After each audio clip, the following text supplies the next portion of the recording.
Les hago esta pregunta. ¿Dónde estoy ahora mismo? ¿Estoy en Lima, mi ciudad natal? ¿Estoy en Río de Janeiro? ¿Estoy en Bogotá? ¿Estoy en la Ciudad de México? ¿Estoy en Guayaquil? Echen un vistazo a mi alrededor y ¿qué encontrarán? Servicios públicos paupérrimos, infraestructura que colapsa, desempleo, subempleo y seguramente a la vuelta de la esquina crimen y drogas. Yo podría estar ahora mismo en uno de miles de barrios marginales en cualquier parte de América Latina porque estas son precisamente las condiciones de vida de por lo menos un tercio de nuestra población.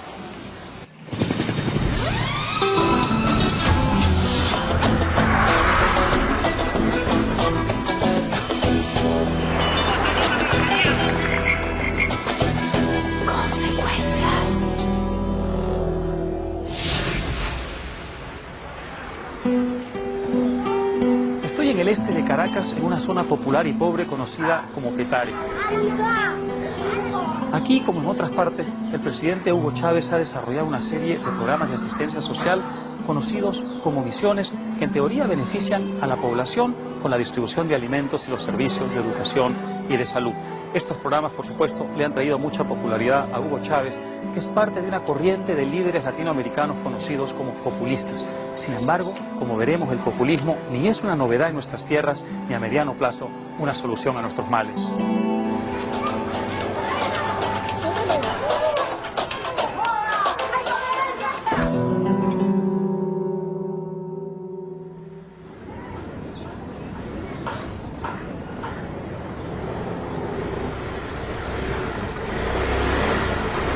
Es triste que en el ranking mundial de las diferencias económicas entre ricos y pobres, más de la mitad de los 20 países más desiguales sean latinoamericanos.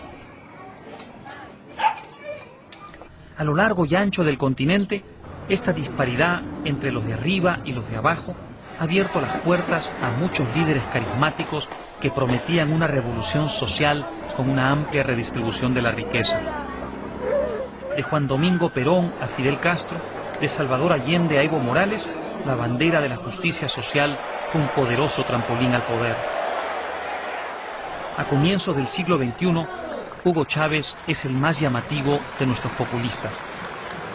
Sus grandes promesas, llevar alimentación, salud, vivienda y educación a todo el mundo, han sido parte esencial de su revolución bolivariana. Y que nos vayamos directo a luchar contra el alfabetismo, carajo. Y sus programas sociales, llamados misiones, han llamado la atención de los medios alrededor del mundo. Otra vez, el sueño populista de la izquierda revolucionaria pareció al alcance de la mano. La mayoría de la gente piensa que los populistas son políticos de izquierda con otro nombre, pero como veremos, no siempre es así. Lo que pasa es que uno tiende a asociar ambas cosas ahora que la izquierda está de vuelta en el poder.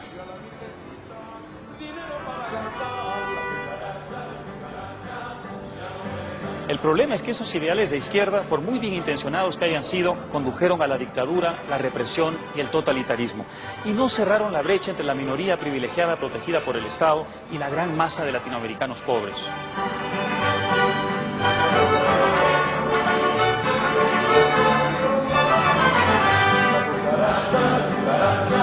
Ya no puede caminar, porque no tiene, porque le falta dos patitas para andar. Todos los latinoamericanos conocemos esta canción de memoria, pero no todos saben que esta es la canción que cantaban las tropas de Pancho Villa en plena Revolución Mexicana. Una revolución, dicho sea de paso, que inauguró una larga tradición populista en América Latina.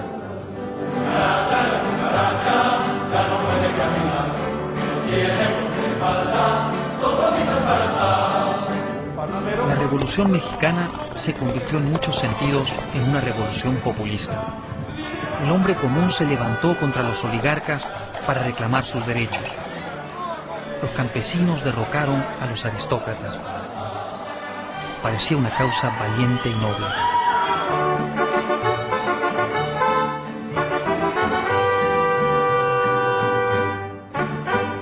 ¡Bravo! ¡Qué bonito! Gracias. Felicitaciones, Jaime, muchas gracias. Qué bonito, bravo muchachos, felicitaciones. Me han devuelto a mi infancia, a mi chiquititud. Un sombrero imaginario para ustedes. Muchas gracias. Muy bonito. Gracias. Suerte. Suerte ustedes. Vámonos.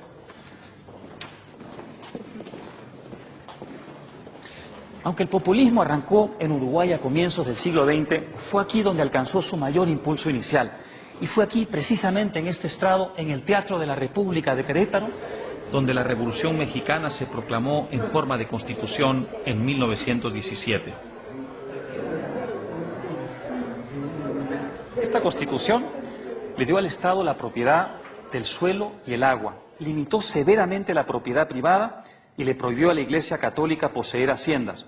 Una medida francamente radical si se piensa que la Iglesia Católica había poseído la mitad de la tierra en la primera parte del siglo XIX. Esta revolución, en apariencia, estuvo animada por un espíritu liberador, emancipador, abrazó a todo el mundo y los artistas, los poetas, los pintores la abrazaron a ella también. Parte del legado de la Revolución Mexicana son las importantes obras de arte de los pintores muralistas. Sus pinturas evocan elocuentemente la lucha populista de aquella época.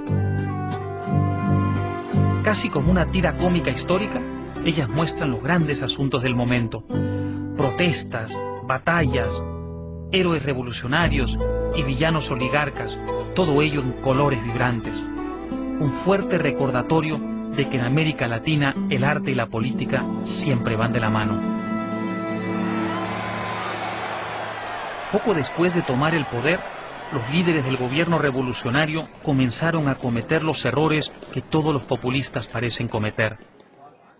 Centralizaron el poder, crearon una enorme burocracia, suelo fértil para la corrupción, y comenzaron a nacionalizar industrias estratégicas.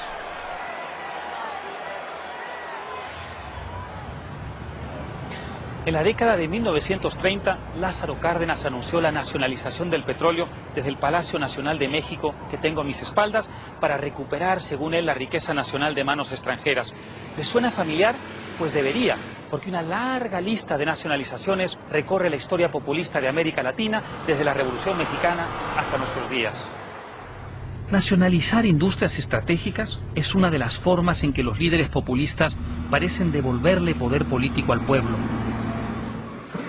Recuperar importantes activos nacionales como el petróleo, el carbón y otros recursos naturales, producción de acero, generación de electricidad, telecomunicaciones, todo eso volverá, para utilizar la frase populista, a sus dueños legítimos.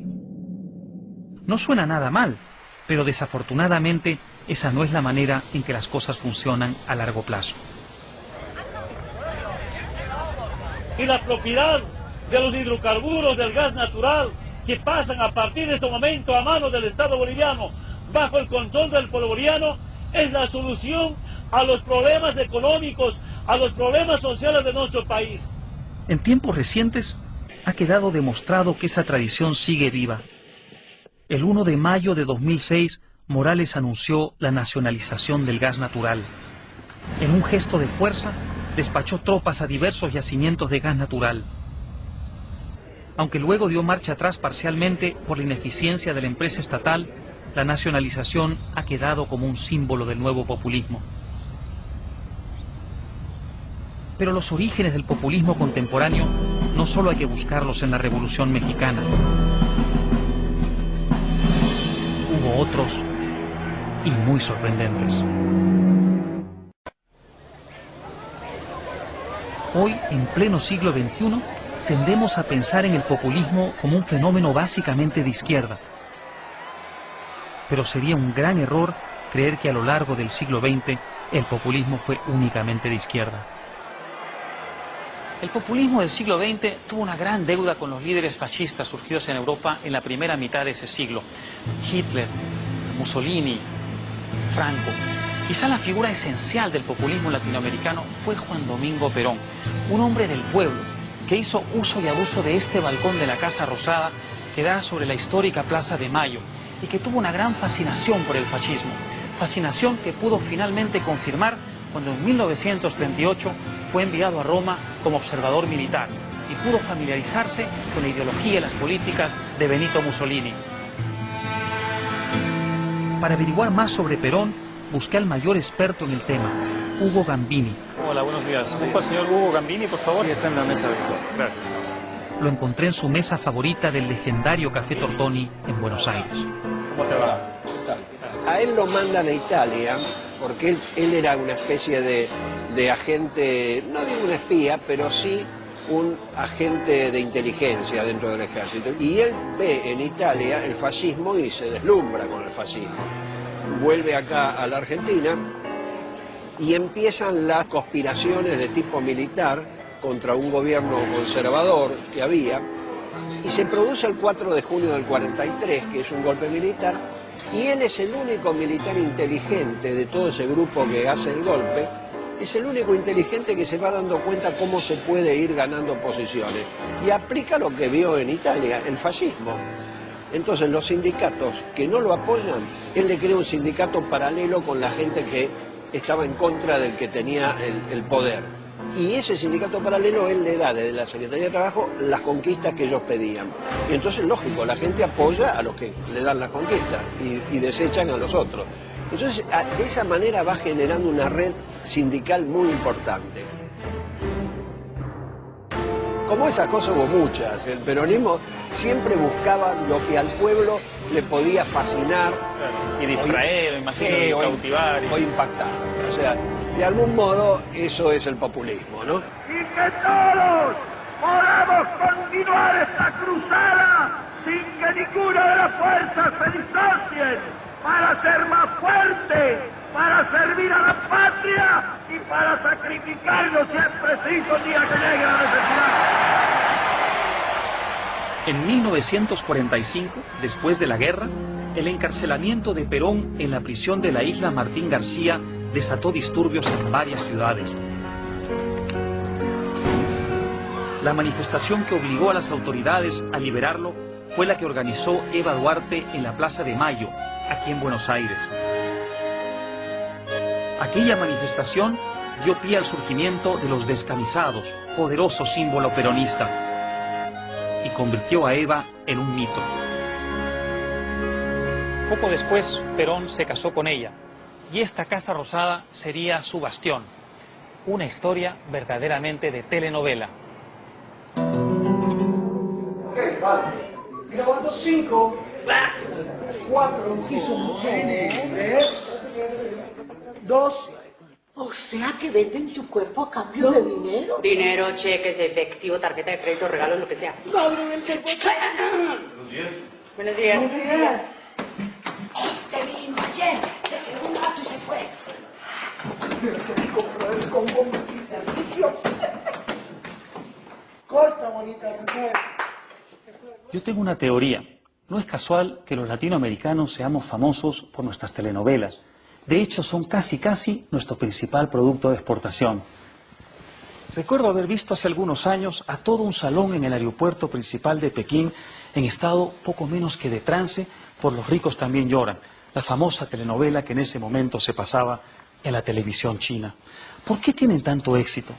Quizá una razón se deba a nuestro temperamento. Ese temperamento truculento, melodramático, algo sensiblero y desde luego muy apasionado, que reflejan tan bien esas historias y que llama tanto la atención. Polémica 5, 4, 3, 2. A ver, estimada, a partir de este momento debemos actuar con un solo plan. Corta.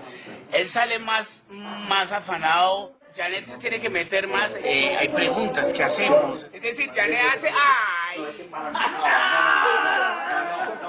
Ustedes se preguntarán qué diablos tiene que ver la telenovela con el populismo. Más de lo que parece. Las historias que nos cuentan nuestras telenovelas tienen elementos populistas que reflejan nuestra cultura. Reclamos y reivindicaciones sociales de la vida real. Asuntos cotidianos que muchos políticos tienen en mente cuando se ofrecen a las masas de lectores. Aunque a menudo se la desprecia por ser poco importante y no tener consecuencias, sería un error desestimar el poder político de la telenovela. La fuerza de la telenovela es tal que muchos creen todavía en Venezuela que la telenovela por estas calles transmitida a comienzos de los años 90 facilitó la aparición del fenómeno Hugo Chávez.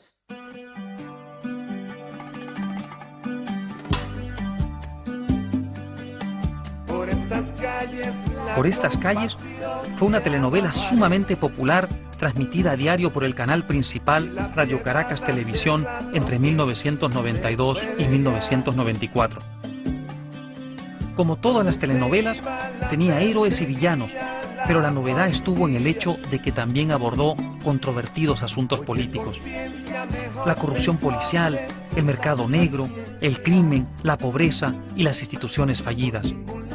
Se ha dicho que por haberse concentrado en estos temas, socavando el prestigio de los políticos, los jueces, los policías y otras instituciones oficiales, por estas calles ayudó a Hugo Chávez a ganar las elecciones en 1998.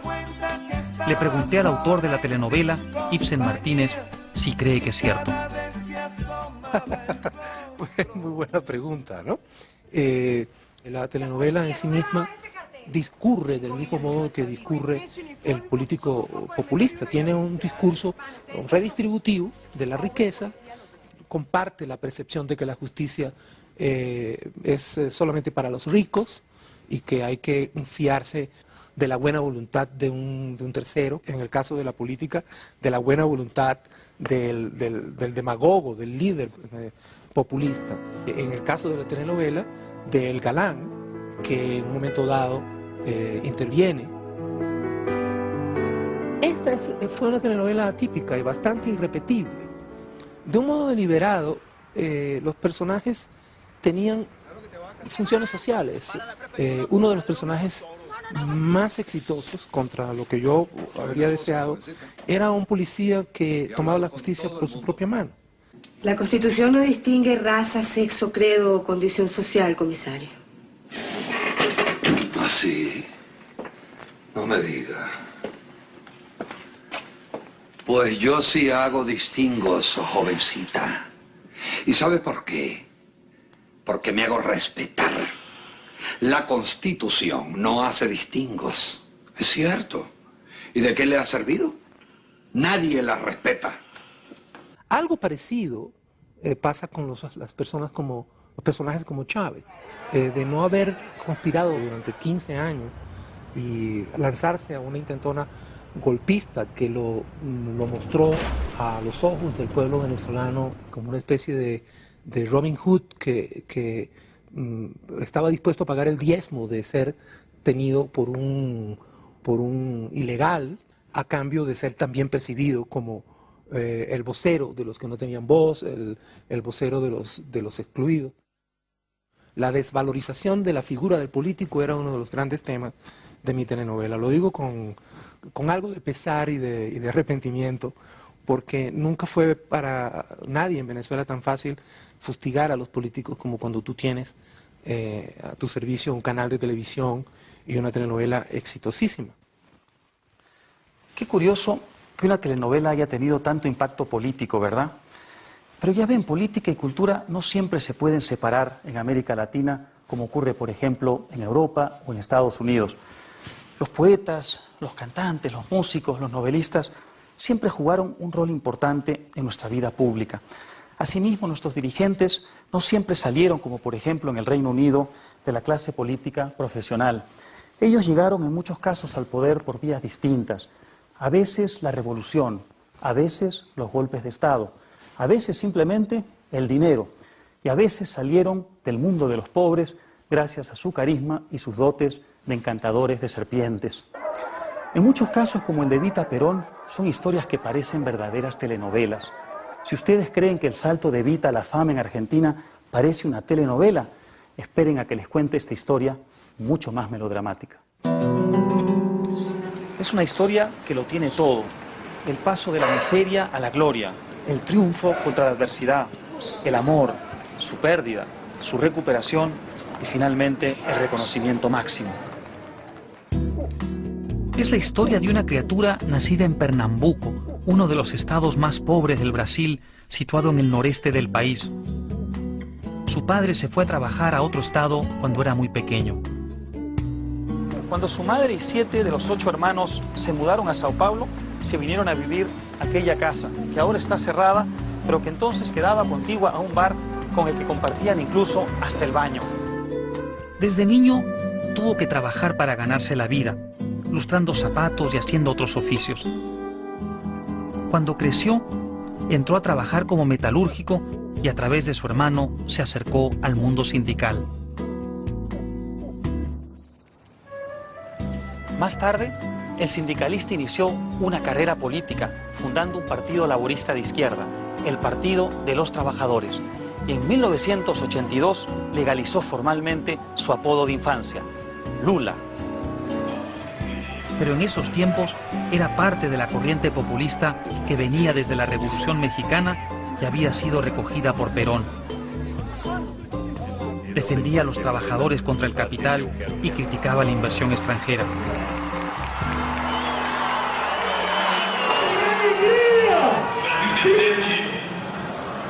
Que nós queremos construir terá uma economia não subordinada aos interesses dos agiotas internacionais, mas aos interesses da produção, da agricultura e da indústria do nosso país. Después de 3 intentos fallidos, Lula fue elegido presidente de Brasil en 2002 y asumió el poder en enero de 2003. De inmediato se convirtió en una figura de alcance internacional. Su tránsito de la miseria a la gloria sedujo a medio mundo. La novelesca historia personal de Lula, su telenovela, no solo llama poderosamente la atención por el salto de la extrema pobreza a la presidencia de Brasil, también por su fascinante evolución ideológica desde un populismo con ribetes marxistas hasta una socialdemocracia con toques liberales. Hoy Lula combina la disciplina fiscal y la estabilidad financiera con programas sociales como Bolsa Familia dirigidos a los más pobres mediante subsidios focalizados. Bolsa Familia es el programa social más publicitado de Lula. 11 millones de familias reciben un subsidio a cambio de enviar a los niños a la escuela y hacerles chequeos médicos. Aunque el programa tiene un tufo populista, Lula lo combina con políticas económicas prudentes porque ha aprendido la lección de los años 80. Una década en la que el populismo estalló en 1000 pedazos en toda la región y que cambió el curso de nuestra historia. El fracaso del populismo, reflejado en la terrible crisis económica de los años 80, contribuyó a que algunos líderes populistas cambiaran de manera de pensar. Todavía recuerdo con estremecimiento lo que eran esas colas interminables en Lima para comprar leche o azúcar por los controles de precios en medio de una inflación galopante que en 1990 alcanzó la cifra astronómica de 7.649%. Estamos vendiendo un paquete de 2 kilos por 910 soles, 2 kilos por persona. Podemos apreciar la concurrencia de numeroso público que está participando de la venta directa. El arroz hay que pagar sobreprecio. Son unos abusivos, son. ¿Ah? No le venden, le tiran la plata, le tiran, si quiere lleve, si no, no, dicen todavía. Si en 1985 usted tenía 100 intis en el banco, la moneda peruana de entonces, en 1990 solo le quedaban 2. La inflación había arrasado con todo lo demás. La situación no era mucho mejor en Brasil, Argentina, Nicaragua, Bolivia.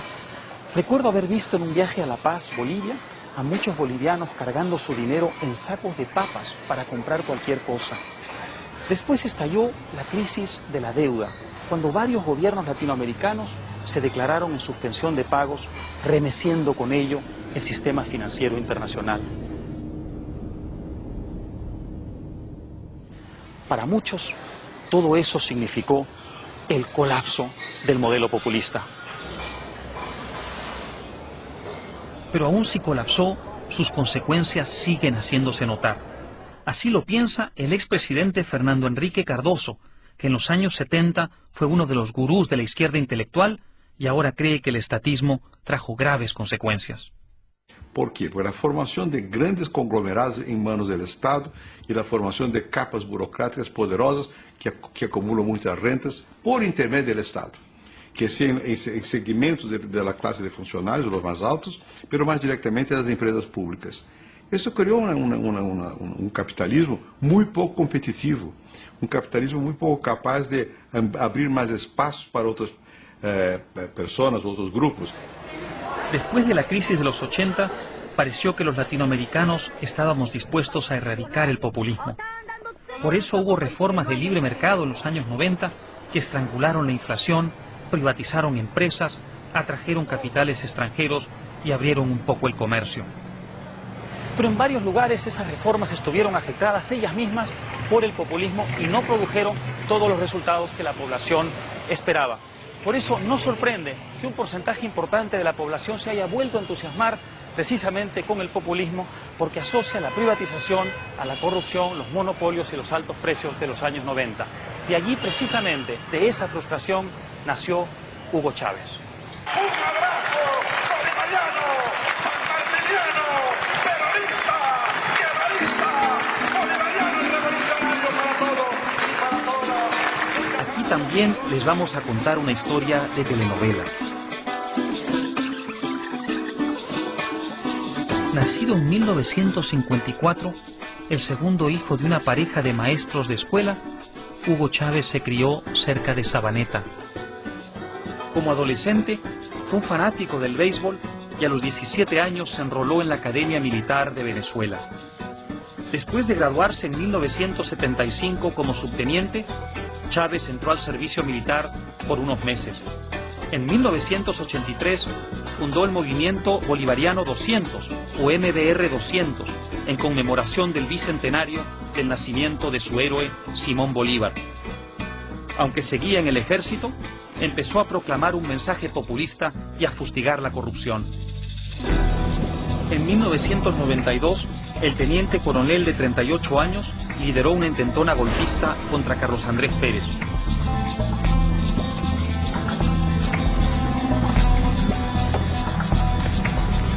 Fracasó la intentona y luego de su captura, las autoridades le pidieron que salga por televisión a pedir a su gente que se rindiera. Compañeros, lamentablemente, por ahora, los objetivos que nos planteamos no fueron logrados en la ciudad capital. Es decir, nosotros acá en Caracas no logramos controlar el poder. Hemos vivido una profunda conmoción, con peligro de una alteración total del orden público. Hemos dicho que no se exalte a los que dieron el golpe militar, que no hagamos una figura estelar de un pelón que traicionó a las Fuerzas Armadas, que causó muertes y daños. A la distancia, fue un gran error que las autoridades le dieran acceso a Hugo Chávez a la televisión, porque eso hizo de él una figura conocida en todo el país. Y el por ahora se convirtió en un eslogan, la promesa, pero también la amenaza de futuros cambios. Yo pido que le demos una plegaria a Dios para que le demos las gracias por esta victoria limpia, transparente y contundente del pueblo venezolano. Casi 7 años después, el por ahora se volvió una realidad y Hugo Chávez, tras ganar las elecciones de 1998, llegó al poder. Yo agradezco al pueblo venezolano y ahora que voy a seguir el mando de la República, me prohíbo fallar. En 1999 empezó la era Chávez, mediante una serie de referéndums que ganó con facilidad en un país decidido a romper con los peores excesos de la clase dirigente del pasado. Los seguidores y partidarios de Hugo Chávez tomaron el control de la Asamblea Nacional, donde ahora me encuentro, de la Judicatura y de todas las otras instituciones del país. Hoy en tierra con el pueblo de Venezuela y con la revolución venezolana. Sin embargo, varios canales de televisión privados, incluyendo RCTV, no se plegaron al gobierno. Unos optaron más tarde por bajar el tono y otros fueron cerrados. A raíz de ello, se empezó a hablar de una segunda Cuba. Rechazamos el comunismo, el fascismo, el caudillismo y toda forma de totalitarismo.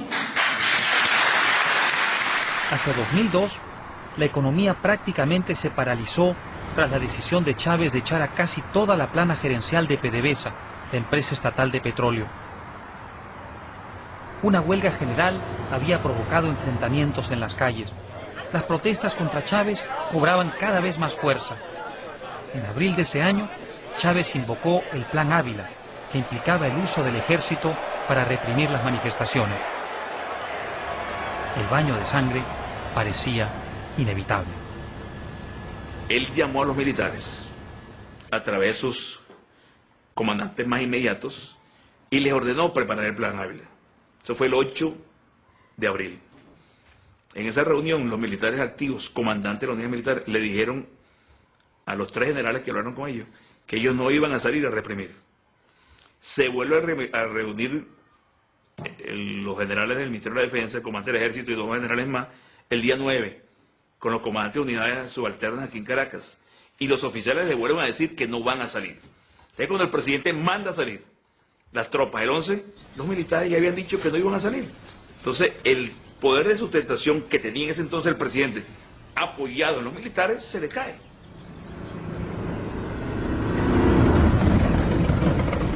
Los jefes militares se negaron a ejecutar el Plan Ávila y más bien le dijeron a Hugo Chávez por televisión que tenía que renunciar al poder en ese mismo momento.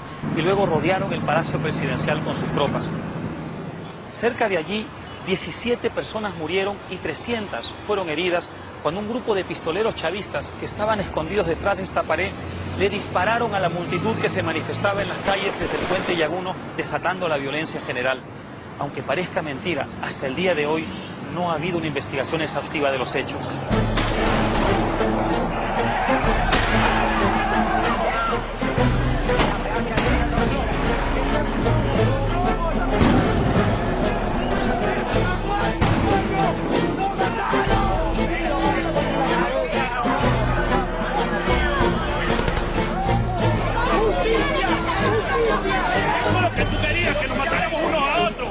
Chávez, por favor de Dios, déjanos de espera.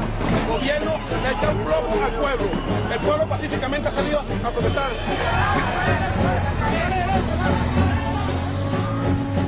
Señor presidente de la República, le fui leal hasta el final. Hasta esta tarde le serví con toda la lealtad del caso que siempre le he manifestado, porque soy un soldado disciplinado y leal. Pero los muertos de hoy no se pueden tolerar. Ese mismo día, el alto mando militar, encabezado por el general Lucas Rincón, anunció que Chávez había renunciado. Un grupo de militares y civiles entregó la presidencia interina al líder empresarial Pedro Carmona. El presidente Hugo Chávez presentó su renuncia. Pero los simpatizantes de Chávez no creyeron la versión de que su líder había renunciado. Chávez estuvo fuera del poder solo un par de días. La presión de sus seguidores hizo que los militares que lo tenían detenido le permitieran volver al gobierno. ¡Sí, amigos! ¡El pueblo está contigo! Estos hechos permitieron a Chávez consolidarse y avanzar hacia el socialismo del siglo XXI.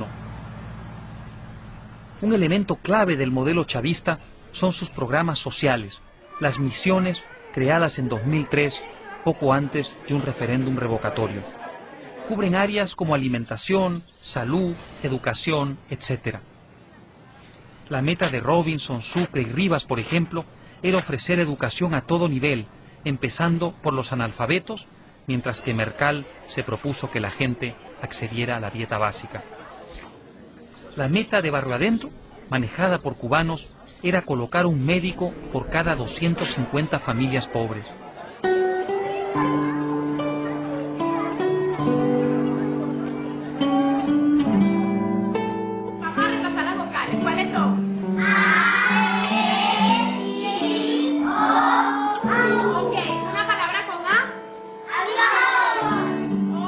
Esta escuela, por ejemplo, es parte de la misión Robinson en Caracas, un programa social que combate el analfabetismo. Ok, tengo 7 y le sumo 2. ¿Cuánto me da eso?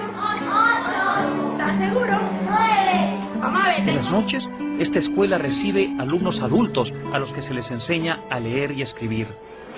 Vamos a buscar la nocherita. Pero esta noche, cuando los niños se hayan ido, nadie vendrá a dirigir el programa contra el analfabetismo. Muchos de los profesores, llamados facilitadores, no se presentan a clases. Sí, al principio cuando salieron las misiones fue como un boom publicitario de las misiones que van a llegar a las comunidades, todo eso se hizo el intento, pero desde un tiempo para acá eso ha ido decayendo. Tanto así que hay muchos módulos de Barrio Adentro que ya no están trabajando y no están funcionando. Es la misión para temas de salud, ¿no? Para los temas de salud. Yo mismo pude comprobar que muchos de los lugares donde deberían estar funcionando las misiones están abandonados.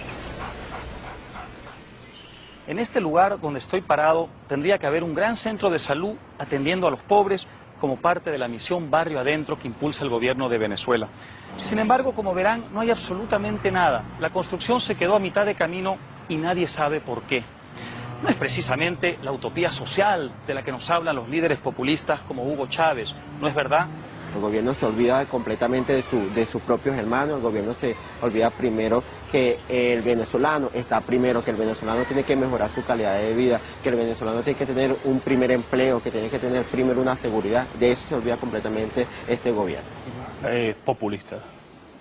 Le gusta el boom publicitario, hablar hacia afuera de que está haciendo algo, pero en realidad no llega a la comunidad, no llega a donde tiene que llegar. Es más que todo una cosa mediática hacia afuera de que está funcionando, de que está haciendo algo, cuando la realidad del país es totalmente diferente. Hay unos 600.000 por lo menos que perciben alguna ayuda de las misiones. Entonces, ¿hay un alivio? Sin duda hay un alivio, porque en mi casa, aunque no entre por mi trabajo, claro, hay un estipendio, hay una cosa que está entrando. A la larga es insostenible y no empodera a la gente, o sea, no le da a la gente capacidad, oportunidad para ser creador de riqueza y de producir sus ingresos sin depender de nadie. Esto no es algo nuevo en América Latina. El populismo siempre empieza levantando grandes expectativas y provocando grandes frustraciones entre los pobres. Ocurrió en países como México, Argentina, Perú, Bolivia y muchos otros. La ironía del caso venezolano es que mientras los ingresos del petróleo siguen aumentando astronómicamente y un pequeño sector del país vive en la opulencia, hay todavía muchísimos venezolanos atrapados en la trampa de la pobreza, obligados a cambiar votos por subsidios. Aquí Hugo Chávez sigue anunciando la estatización de sectores que juzga estratégicos. Como saben, el petróleo ya está en manos del Estado, pero en el 2007 el mandatario venezolano anunció también la estatización de la electricidad y los teléfonos. Y el caudillo que acumula poder político también acumula poder económico y eventualmente termina callando a las voces disidentes. Se acaba la concesión. No habrá nueva concesión para ese canal golpista de televisión que se llamó Radio Caracas Televisión. En 2007, el presidente Chávez rehusó renovarle la licencia a RCTV, uno de los canales de televisión privados más populares de Venezuela y el más antiguo, por oponerse a sus políticas consistentemente. Hasta un sector de partidarios del gobierno salieron a las calles a protestar contra una medida que concitó la condena casi universal, incluyendo algunos colaboradores del presidente Lula que defendieron la libertad de expresión. Venezuela, si hay algo que tenemos para ustedes es la frente en alto y la esperanza en el futuro, porque nos vemos pronto. El propio Lula, en cambio, ha respetado la libertad de expresión a pesar de las durísimas críticas que ha recibido en Brasil.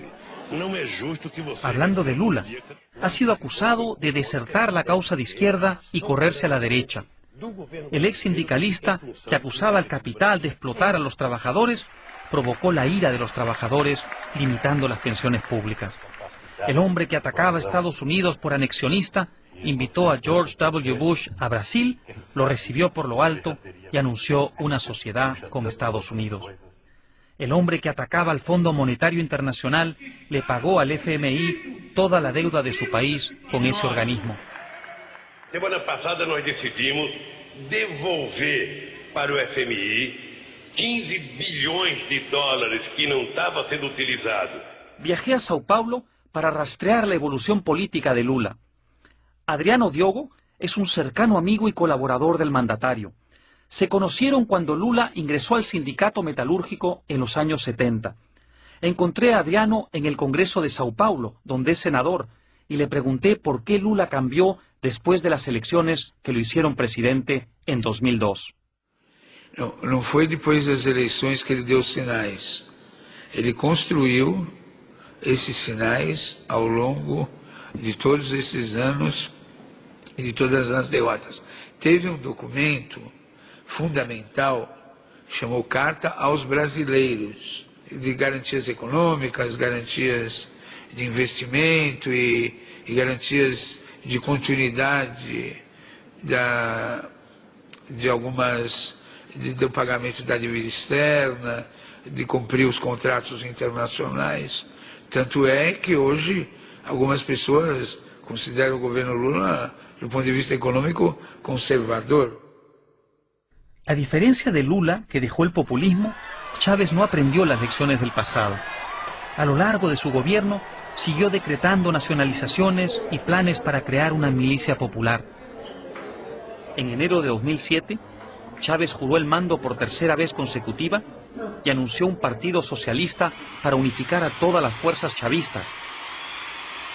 También pidió un cambio constitucional que permitiera su reelección indefinida. Esto no debe sorprender a nadie. El populismo suele erosionar y hasta derribar a las instituciones democráticas.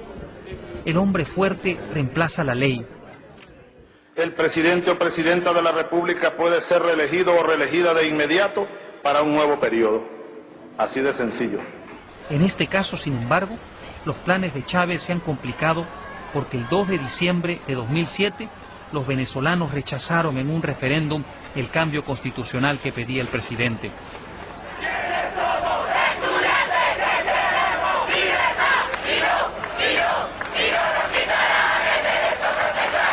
Gracias a una impresionante movilización estudiantil y otros factores, el no triunfó en la consulta.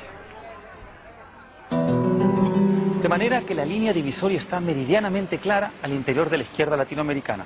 Por un lado, el modelo Lula, que busca casar el manejo serio y sensato de la hacienda pública con la emoción social. Por el otro, el modelo Chávez, una película que hemos visto ya 100 veces en América Latina, que busca redimir al pueblo gracias al caudillo todopoderoso. Las diferencias entre la izquierda populista y la izquierda moderna son parte del debate latinoamericano hoy en día.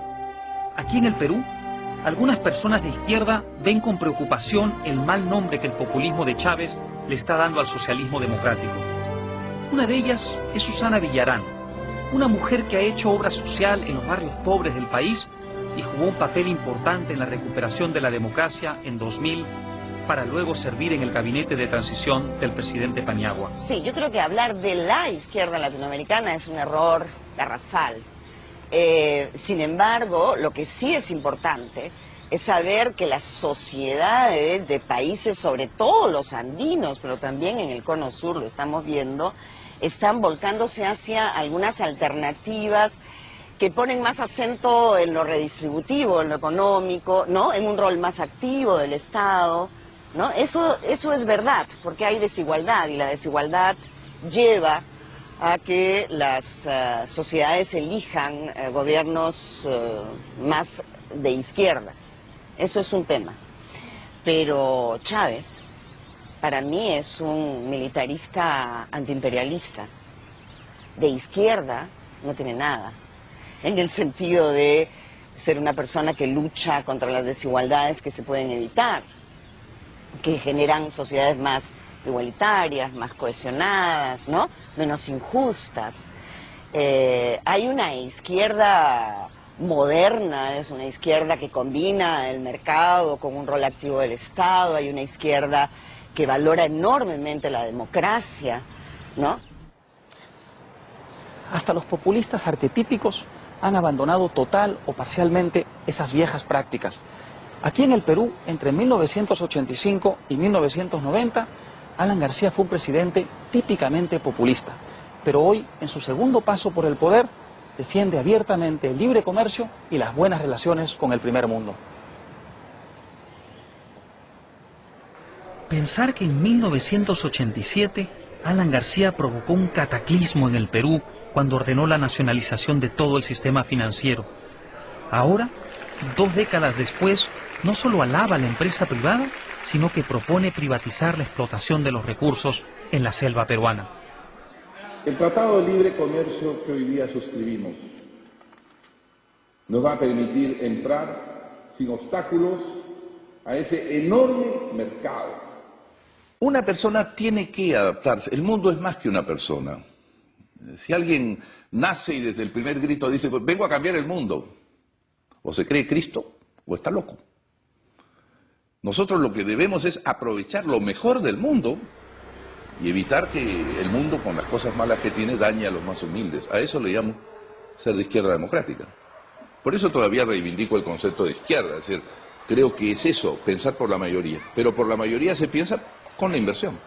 Cuando levanto la bandera de la inversión, no es porque yo tengo una empresa, es porque creo que esos son los caballos que jalan las sociedades. Y sería bien tonto de poner la carreta delante de los caballos como lo hacen algunos, ¿ah? El salvaje que vive dentro de una caverna y dice, yo voy a inventar todo un sistema tecnológico y político para mí. ¿Y sabe a dónde nos ha llevado eso siempre? A las hambrunas, a las mortandades del estalinismo, del maoísmo, del hitlerismo inclusive. Oiga, dejémonos ya de esas barbaridades, ¿no? El mundo es uno, la tecnología es una, el comercio es uno. El problema es ser inteligente y saber ponerse en el lugar adecuado. Y eso es lo que estoy buscando para el Perú. Como Alan García, muchos pensamos que ya es hora de que el populismo deje de ser un rasgo importante de nuestra cultura política. Son demasiados los demagogos que han llegado al poder apelando a prejuicios populares, a miedos irracionales, a expectativas insostenibles. A lo mejor su retórica incandescente y su verbo nacionalista puede ganar elecciones con facilidad. Pero ¿qué importa? Eso justamente me recuerda a la frase genial de un gran periodista americano, H.L. Mencken, quien dijo: un demagogo es aquel que predica doctrinas que sabe que son falsas a personas que saben que son idiotas. Basta de que nos metan el dedo a la boca, ¿no?